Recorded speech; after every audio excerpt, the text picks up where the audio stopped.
So, sir, can you introduce your name and your title and what you do? My name is Scott Bourgeios. I'm a CRNA. I've been a CRNA for 11 years now. That is Scott Bourgeois of the Bridge City Bourgeois. That's right. Okay. And where do you work? Currently I am employed by myself, our own company. My wife and I formed our own PLLC, and the name is H3 Anesthesia. And then I have different gigs at different hospitals and surgery centers and doctor's offices right now. Fantastic. So tell us why you decided to become a CRNA. It was never the plan. A nurse I worked with talked me into doing this, and I had no idea that it was going to be such a good job. He pulled me aside as a ER nurse and told me I was too smart to be an ER nurse until I was 50 years old. He said it was too hard of a job to do that, and I completely agree with that. There's no way I could do that for that long. But the pay is great, and the lifestyle is fantastic. You don't have to work a lot. You get to be a good husband and good father. So needless to say, you feel like you made a pretty good decision. Yes. I think there's a little bit of luck involved in that.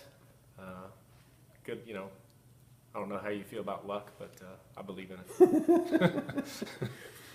Okay, so can you tell us, what do you think are the attributes that make an excellent certified registered nurse anesthetist?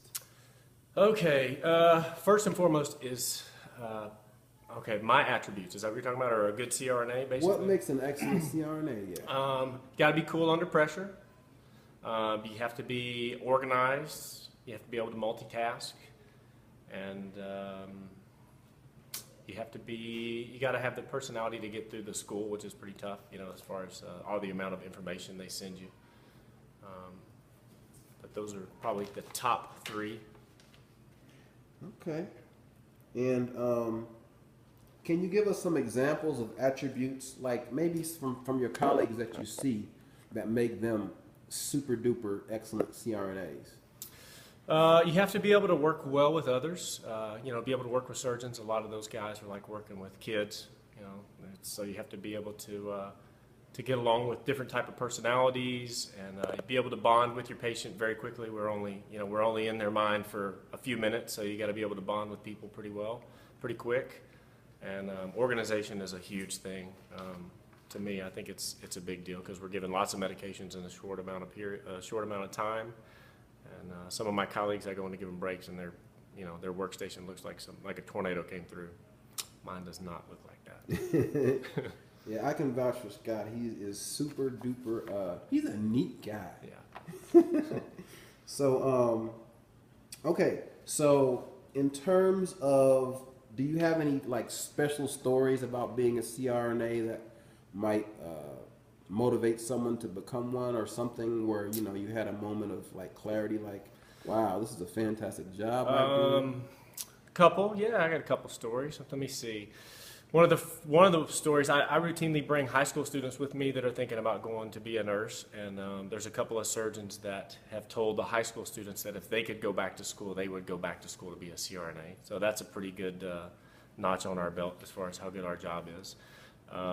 And to me, the part that makes my day the best is when a patient wakes up and has no recollection of what just happened. They don't remember anything, and they said, "Hey, are we done?"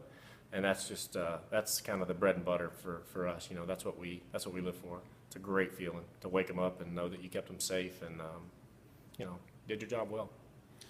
Well, I appreciate you helping us out with this interview, and I must say, working with you is fantastic. I've learned a lot hanging out with you, and on a personal and a professional level, and you are, as good a person as I have met in a long, long time. Appreciate it, brother. Thank you. Yep.